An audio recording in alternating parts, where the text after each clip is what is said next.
Bienvenue sur Invest Academy. J'espère que vous allez bien.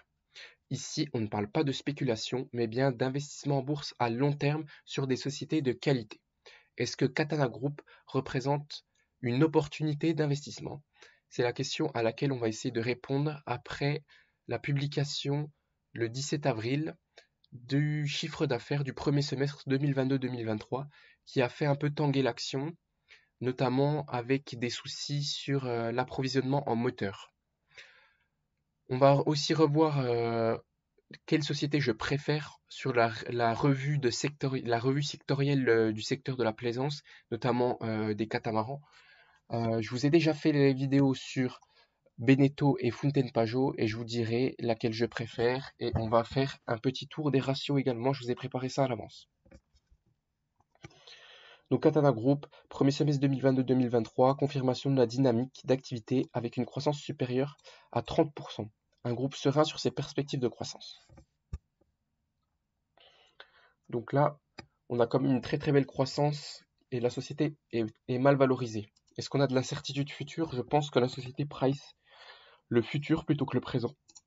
Mais encore en 2022-2023 et 2023-2024, sur ces deux exercices, la société va livrer la marchandise.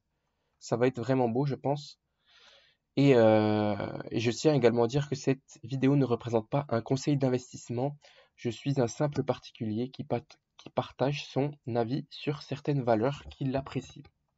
Et donc, je parle de moi à la troisième personne, c'est assez drôle. Bref. Donc voilà, on nous dit porté par le succès de sa gamme Katana et Bali, et par un portefeuille de commandes très important depuis de longs mois, l'activité du groupe à mi-exercice 94 millions d'euros confirme la poursuite de la dynamique de forte croissance. Donc au niveau des bateaux neufs, 34% de croissance. Au niveau des services, 14% de croissance. Malgré ici qu'on dit que la partie d'exercice est moins favorable. Bien sûr, en hiver, on a beaucoup moins de personnes en Méditerranée dans le sud pour faire entretenir ces bateaux parce que c'est pas vraiment la saison de navigation. Voilà, on nous dit désormais amarré dans le trio de tête mondial du marché des multicoques. Donc premier leader mondial, c'est Beneteau des catamarans bien sûr, hein, catamarans à voile. On a Beneteau avec sa filiale Lagoon. Deuxième, on a Fountaine Pajot. Et troisième, on a bien sûr Katana qui fait ses catamarans. Et donc, je vous ai déjà fait une vidéo sur Beneteau et Fountaine Pajot. Et là, dans le cadre de la review sectorielle, de la revue sectorielle, je vous fais une vidéo sur Katana Group, une société que j'apprécie particulièrement. Donc ici, je vous ai donné précisément qui était le trio tête mondial des multicoques à voile. Et on nous dit que son concept Bali est un atout majeur. Sa gamme récente de 7 voilées multicoques avec sa gamme de 7 voilées multicoques. Katana Group confirme ce premier semestre 2023 la tendance des exercices précédents. Donc là, on a une très bonne croissance qui est continuellement forte. Parce que 30%, on n'est pas sur un petit truc une petite croissance. Ça fait quelques années là, depuis qu'on a sorti le concept Bali, mais précisément, qu'on est sur une très forte croissance.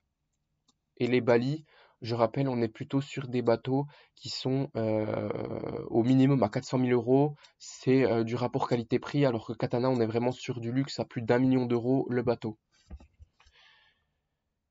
On nous dit que vers un exercice 2022-2023 solide malgré des perturbations persistantes dans l'approvisionnement des moteurs. C'est ça qui a posé un peu problème au cours de l'action ici. Quand vous regardez là, on avait les résultats. On a fait directement un petit moins 9% directement après les résultats du 17 avril parce que c'est cette partie moteur qui nous a un peu inquiété et c'est pas ce qu'on voulait entendre. C'est pas ce que le marché voulait précisément entendre. Parce qu'on nous dit, Katana enregistre depuis le début de l'année punaise, je dis tout le temps de l'année, de l'exercice une nette amélioration de sa chaîne logistique après un exercice fortement perturbé en 2021-2022 par la pénurie de composants. Vous savez que Katana devrait livrer la marchandise environ 60% de croissance durant l'exercice 2021-2022, mais elle a livré seulement 46% à cause des pénuries de composants.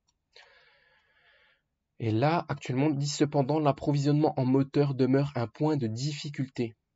Actuellement, le partenaire motoriste de Katana Group ne parvenant toujours pas à honorer le rythme des livraisons contractuelles, ce qui maintient une forte inertie dans le cycle des livraisons. Donc là, présentement, on a du mal à construire les bateaux, à livrer la marchandise finale, parce que euh, notre, notre fournisseur de moteurs ne peut pas suivre la cadence.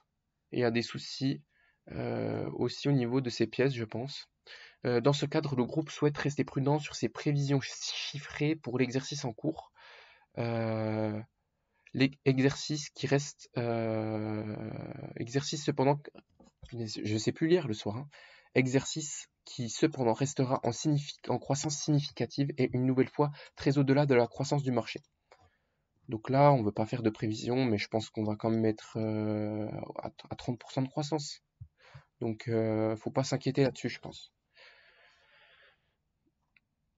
Au-delà, une nouvelle fois, très au-delà de la croissance du marché. Ok. Un groupe serein sur. Donc, on donne pas de perspective chiffrée là ici. Donc attention à ça quand même. Est-ce que le management essaie de pas trop en dire et de surprendre le marché ou il y a vraiment des difficultés? C'est le point qu'on essaiera de creuser. Un groupe serein sur ses perspectives de croissance. La situation géopolitique doublée d'un contexte plus complexe, donc inflation, hausse des taux d'intérêt, sont autant d'éléments susceptibles de contracter plus ou moins la demande si elle perdurait. Donc voilà, on nous dit ici quand même en gros qu'on a peut-être un peu moins de demande, un petit sous-entendu, parce que les gens ont moins d'argent. Mais bon, à 400 000 euros le catamaran, on est quand même sur du luxe et c'est pas la classe moyenne qui s'achète ce genre de petites gâteries, comme je dirais. Ce contexte n'a pas encore affecté le volume de commandes de l'entreprise et sa visibilité à long terme continue de s'améliorer progressivement. Donc ici, on est quand même... ici, on nous dit que la situation géopolitique est pas cool, mais que la société n'est pas encore impactée au niveau du volume de commandes. Et que sa visibilité à long terme continue de s'améliorer progressivement. Donc qu'est-ce que sa visibilité à long terme? Je ne sais pas trop si c'est dans 5, 10 ans, dans 2 ans, je ne sais pas trop. C'est la question à laquelle il faut essayer de répondre. Le groupe reste prudent et poursuit l'amélioration et l'enrichissement de son offre produit. Donc là, ce que j'aime bien, c'est que maintenant, actuellement, on a beaucoup de cash, on est en forte croissance, on investit, on développe des gammes. Ça, c'est intéressant. Présenté actuellement en avant-première mondiale au salon de la Grande Motte dans l'Hérault, du 34 département, le nouveau Bali 4 Smart 11,8 mètres marque déjà les esprits parvenant à proposer toutes les recettes qui font le succès du concept Bali. Donc ici, présentement, vous pouvez aller sur YouTube 4 Smart. Et apparemment, vraiment, c'est une tuerie ce bateau. J'ai regardé des petites vidéos. Ici, 4 Smart. Bali. Parce que je sais pas ce qu'on nous propose ici, mais... Alors...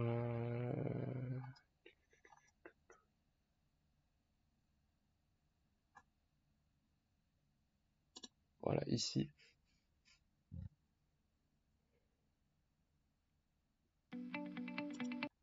Ici.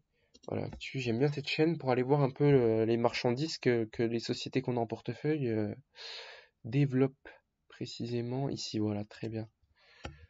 Bateauscopie, Nicolas Vedin. Donc ici, on est sur un Bali de petite taille, mais on essaye qu'il soit le plus... Montez à bord du tout nouveau Bali 4 Smart, il est le plus agréable à vivre possible, le plus habitable, etc., etc. Donc là, je vous laisse aller voir la vidéo, franchement.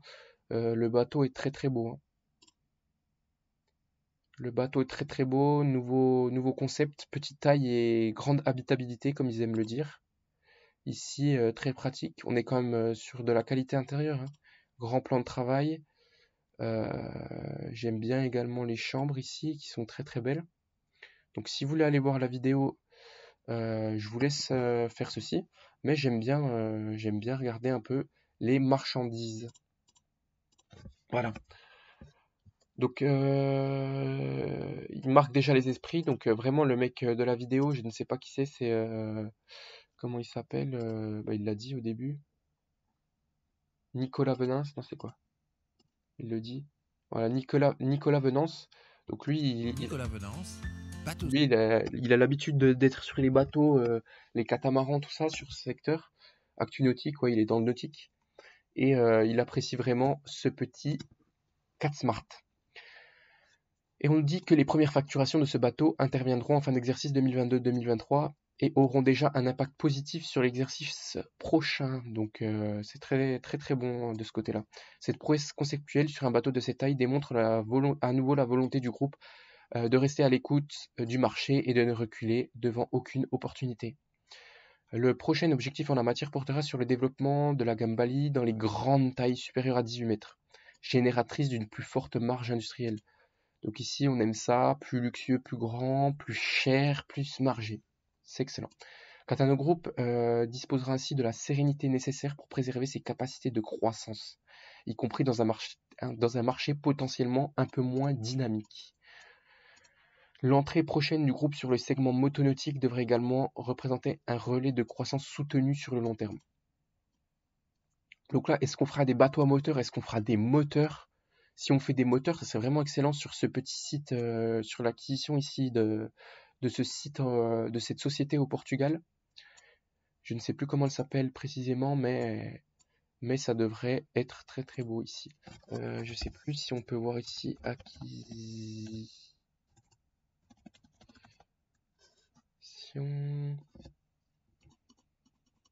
Non, elle est pas dessus apparemment. On va revenir sur le site Katana.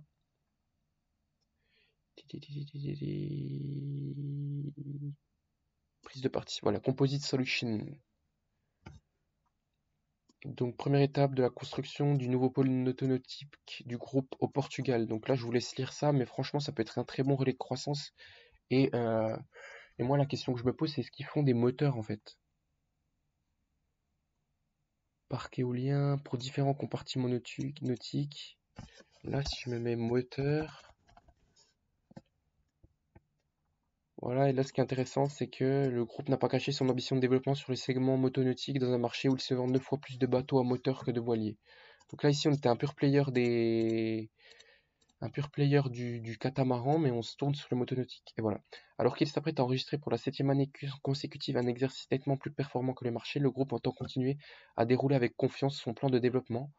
Katana Group disposant de tous les atouts nécessaires pour renforcer son modèle d'entreprise performant. Donc voilà tout. Ici, on n'a pas plus de nouvelles sur le carnet de commandes ici, et j'aime bien voir, c'est Philippe Lucchesi sur le forum Devenir Rentier, donc qui est très intéressant. Ici, qu'est-ce qu'on a? On a ici le 5 décembre, on nous dit portefeuille de commandes de plus de 500 millions d'euros et confirmation d'une croissance rentable à 2 chiffres sur les deux prochains exercices. Ensuite, le 26 janvier 2023, on nous dit perspective de croissance à 2 chiffres maintenue pour 2023 et une excellente orientation pour 2024. Et ici, on nous dit dernier communiqué, dans ce cadre, le groupe souhaite rester prudent sur les prévisions chiffrées pour l'exercice en cours. Donc, est-ce que c'est un profit warning? Est-ce que les moteurs impactent vraiment le business? C'est la question à laquelle on essaye de répondre. Mais bon, pour moi, c'est que des petites choses à long terme. Est-ce que le carnet de commandes s'essouffle? Je ne pense pas. Katana, il propose de très bons produits. Donc ici,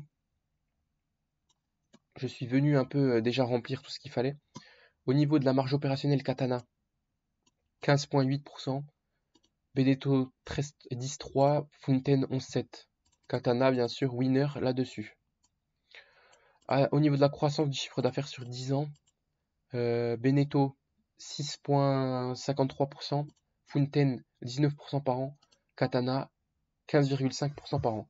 Fountain, c'est quand même un peu dû au rachat du four qui booste le chiffre d'affaires mais qui ne rapporte pas d'argent, donc c'est un peu un couteau dans le pied de ce côté-là. Au niveau de la répartition du chiffre d'affaires, donc on a 96,4% du chiffre d'affaires en bateau et 3,6% en service, maintenance, réparation, entretien, etc. Et donc c'est tout ce qu'on a ici. Rendement du dividende actuel, on a 2,2% supérieur aux deux autres, Fountain et Beneteau. Au niveau de la marge nette, on est également bien supérieur aux autres de plus de 2 points, 8 à 10,7%, 7,2 pour Fountain, 8,24 pour Beneteau. Donc Katana vraiment au top. Au niveau du price earning, je le prends actuellement, on est à 12,85. Le PER, oui. Donc 12,85. Et le résultat net, je voulais préciser, j'ai pris part de groupe, hein. C'est ce qui ne comprend pas qui prend pas en compte les participations parce qu'on n'est pas détenteur des participations des entreprises. Donc on prend toujours le résultat net part de groupe pour calculer tout ça. Au niveau de la détention du capital, la famille Poncin, elle détient 31,2% du capital. Au niveau du ROCE, retour sur les capitaux employés ici, 31,24%. Excellent ROCE. Donc la société a investi rentablement dans sa croissance. Elle est très très rentable, très très profitable. C'est le levier quality ici. Vous voyez que quand même, on est quand même sur des niveaux très très élevés sur les trois sociétés. Mais au-dessus de 25, au-dessus de 20%, c'est quand même excellent, hein. Beneteau a quand même eu un très bon ROCE cette année. Au niveau de l'enterprise value sur EBIT, ici on voit que actuellement Beneteau elle est évaluée correctement par rapport à son enterprise value sur EBIT sur 5 ans. On voit que Funden Pajot par contre, lui, la société est très très sous-évaluée. On a 3,2 de EV sur EBIT contre 8,6 sur ces 5 dernières années. Ça fait une différence de moins 170% en gros. Donc ici, on est très très sous-évalué à l'heure actuelle. Est-ce que c'est en fonction des acomptes? Je ne veux pas ça. Est-ce que c'est à cause des acomptes qui gonflent le cash de l'entreprise? Je pense un petit peu, mais on est quand même sous-évalué selon moi. Et ici, parce qu'on est non seulement sous-évalué, mais la rentabilité des capitaux employés est très élevée. Donc c'est fait pour durer dans le temps normalement. Ça va durer au moins encore 2-3 ans, hein, voire très longtemps, parce que ici j'aime bien regarder ce petit graphique que je vous ai déjà mis. C'est voilà ici le marché des catamarans ici 6% de croissance annuelle de 2022 à 2028.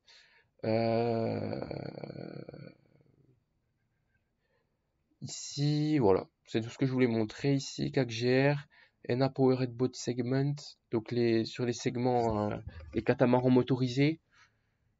Et Sailing Catamaran, c'est à voile, market share en Europe supérieur à 35%. Et au niveau... Non, on nous dit qu'en Europe, Sailing Catamaran, donc c'est principalement l'Europe qui produit, donc Beneteau, Fountain et Katana, qui produisent les voiliers, les catamarans à voile et non à moteur. Et au niveau du marché nord-américain, on était en 2021 à 1,5 milliard et en Europe en 2028 on prévoit d'être supérieur à 1,5 milliard. Donc on est quand même sur un marché en croissance à cause de... Et là si j'arrive à traduire ici, est-ce que ça va traduire? C'est la question. Très bien, voilà. Ici, a dépassé 4 milliards de dollars en 2021, devrait croître à plus de 6% de taux de croissance annualisé entre 2022 et 2028. L'augmentation des revenus disponibles a donné lieu à des activités de voyage et de tourisme en propulsant des activités de croisière, de voile et de sport nautique. L'augmentation des activités de loisirs, le fait de passer du temps de qualité avec des amis et de la famille, l'exploration de nouvelles destinations conduisent à la croissance du marché. Le niveau de croissance du tourisme nautique soutient encore la demande de l'industrie des catamarans. Donc ici, il faut savoir que le tourisme impacte grandement le résultat de Katana Group, car le chiffre d'affaires fait par des loueurs de bateaux, notamment dans les pays assez exotiques, assez, comment dirais-je ça, assez dépaysants, comme le Mexique par là-bas, les îles Caïmans, les choses comme ça. Ça représente vraiment une grosse partie des livraisons de Katana parce que on a beaucoup de touristes là-bas qui louent des bateaux et donc il y a une forte demande.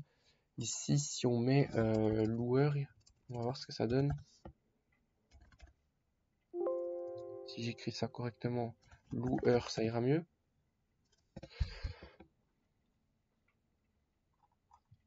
On ne retrouve pas ça.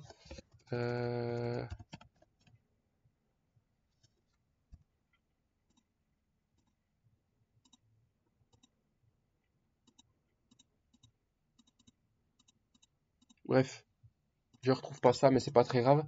Ici, donc 50% du chiffre d'affaires est fait en B2B, business to business, donc à des loueurs de bateaux, et 50% en comment? En B2C, business to consumer, donc directement c'est des particuliers qui achètent des bateaux. Donc ici, qu'est-ce que je pense de la société? On va essayer de faire une petite évaluation rapide de la société. Donc ici, est-ce qu'on a des analyses sur le dossier? Pas besoin d'analyse, je dirais. On va se saisir de notre petit pense-bête habituel. On se saisit. Je vais prendre ma calculatrice qui est ici, voilà. Voilà, c'est bon. On en revient. Donc, Data Security. Donc ici, si on prend... Il n'y a pas besoin d'aller bien loin en fait. Hein. Si on prend le revenu. Revenu ici. On se penche ici. On prend le revenu. On va faire une double fenêtre ici. On prend notre pense-bête. Donc ici, si on prend une croissance, on est vraiment très conservateur. On prend une croissance de 15% du revenu. Donc 148,6 plus, on va vraiment être très conservateur, on va prendre plus 15%. Ici, on tombe sur 170, allez, on va prendre 171.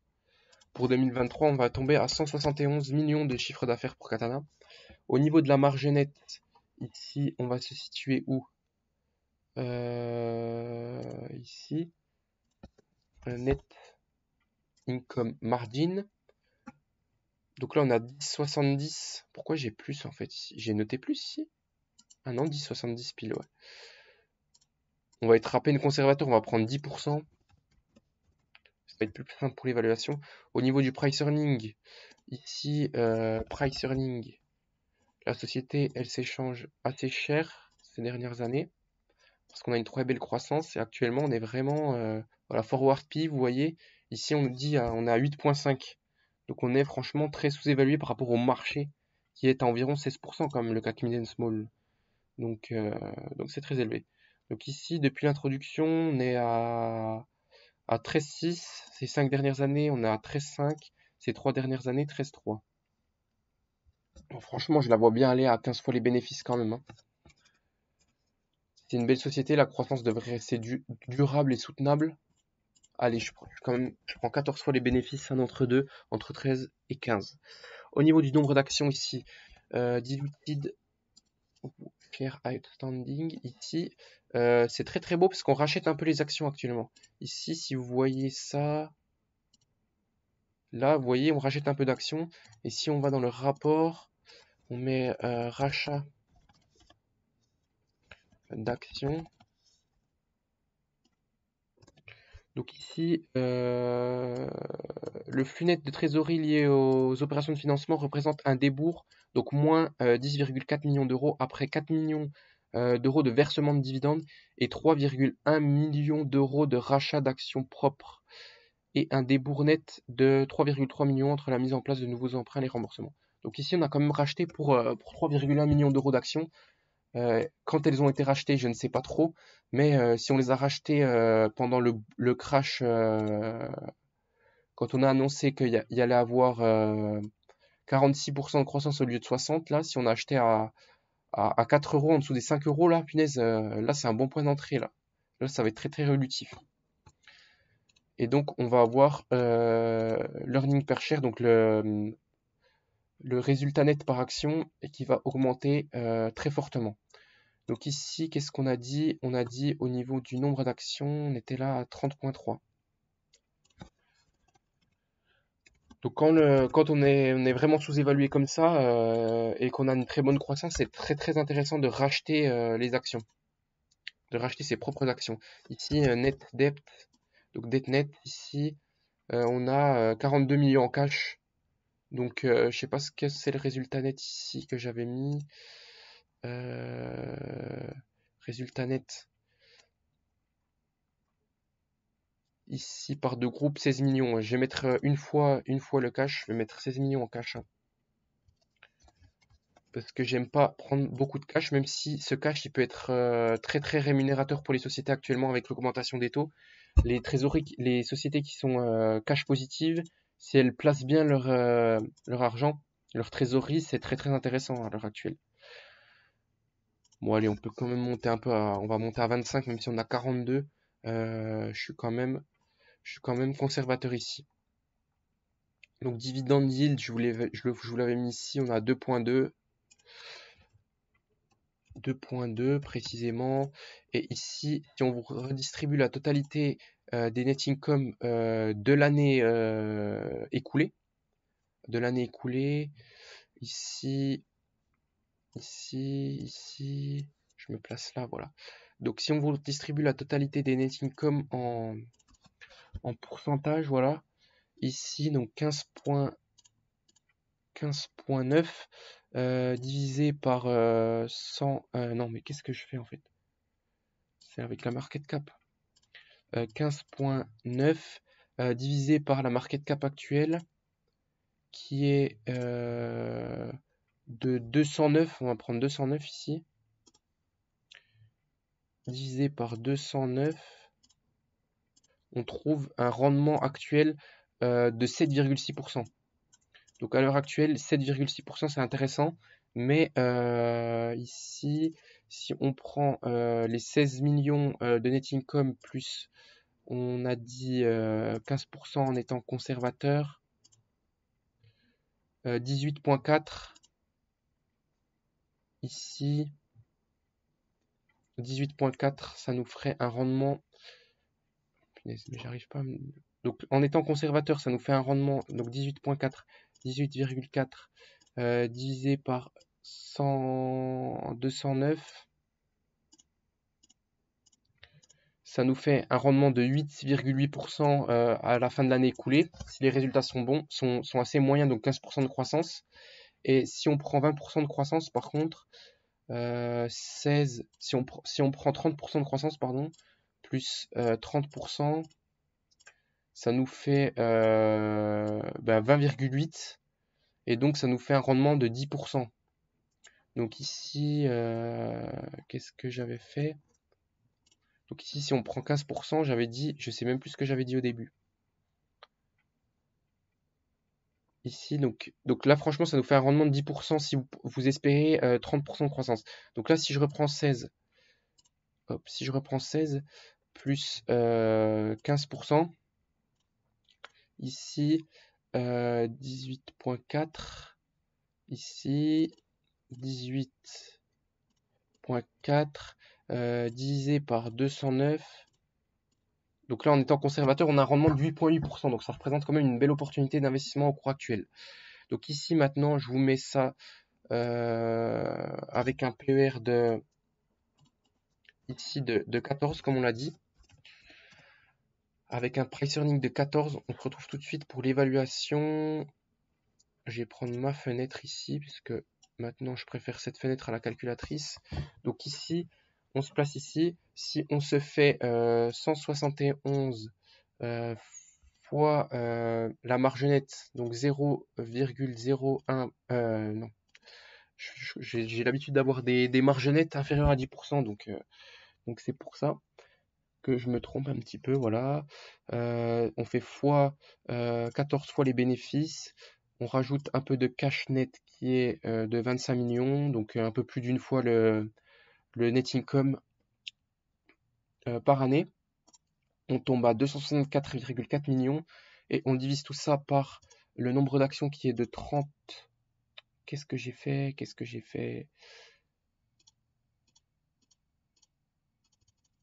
Bien sûr, je dois tout recommencer. Je vais essayer de faire ça assez rapidement. 171 fois 0,1. Ici, donc 17,1 fois 14 fois les bénéfices fois 14. Ici, plus 25 millions de cash net. Et le tout divisé par 30,3 millions d'actions. On serait à 7,07 € l'action. 0,7 € l'action. Donc ici, en prenant une croissance de 15% seulement. On cote à combien à l'heure actuelle? 6,81. Donc 6,81. 7,07.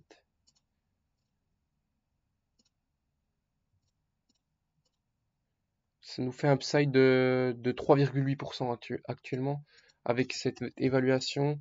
Donc 3,8%.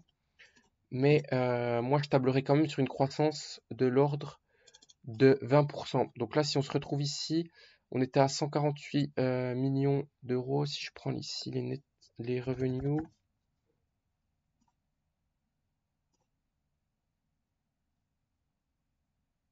il tape quand même à... C'est fou là, il tape quand même à 200 millions à 200 millions de revenus. Bon, il doit avoir un analyste. Ouais. Donc moi, je suis quand même plus conservateur. Hein. Si je prends ici 148, ici, si je prends 148 plus... Mais punaise, mais qu'est-ce que je fais? Je fais n'importe quoi. 148 plus 25%, je pense que c'est quand même envisageable entre 20 et 25% de croissance. Ça nous fait 185 millions d'euros fois la marge nette qui est de 10%. On tombe à ça, fois 14 fois les bénéfices, on tombe à ça, plus 25 millions d'euros ici, et ensuite divisé par 30,3 millions d'actions, on serait à 9,37. Donc ici, on serait pessimistement, on serait à 7,07. Ça nous laisse un cours correctement évalué, même si l'année prochaine, on aura de la croissance et donc ça serait sous-évalué en l'exercice prochain. Mais là, on peut PER 14 avec 25% de croissance ici. On tombe à 9,37 € l'action. Et là, ça nous donne un upside de divisé par... au cours actuel, on a combien? 6,80... Je ne m'en souviens plus.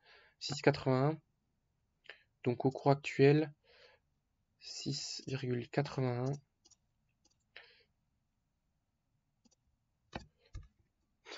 C'est aberrant. Ça nous donne un upside de 37% ici. Donc franchement, ça dépend du taux de croissance que vous choisissez ici. Ça nous fait égal plus 37% de upside ici. Donc franchement, ça dépend ce que vous prévoyez avec l'action, mais elle sera en croissance à 2 chiffres cette année et l'année prochaine. Donc au cours actuel, c'est quand même une très belle opportunité d'investissement. C'est quand même ma préférée de toutes les des trois sociétés de la plaisance sur les catamarans à voile. On a de très belles sociétés en France. J'adore les trois. Je possède du Fountaine Pajot et du Katana pour éviter les conflits d'intérêts ici. Mais c'est toutes trois des très belles sociétés. Fountaine, j'aime un peu moins car on a du monocoque du four là qui plombe un peu les résultats. Mais on a également eu de très bons résultats. Vous avez vu ma vidéo précédemment. On est quand même très sous-évalué. Et Katana, c'est une très belle société bien gérée, même si des fois il y a des petits conflits avec Poncin. Il n'y a pas trop d'alignement d'intérêt des fois avec les minoritaires. C'est ce que j'aime pas trop. Mais bon, ça reste une très belle opportunité d'investissement. Je compte bientôt vous faire du Veralia, une analyse assez fondamentale de Veralia. Une analyse de groupe Guillain aussi, que j'aime bien la société actuellement. Et ça sera tout pour aujourd'hui. C'était Invest Academy. N'oubliez pas de liker la vidéo, de vous abonner, de cliquer sur la cloche des notifications, d'activer la cloche des notifications et de me dire également quelles sociétés vous voulez que j'analyse, des sociétés de qualité. Et à très bientôt sur Invest Academy. Ciao, ciao.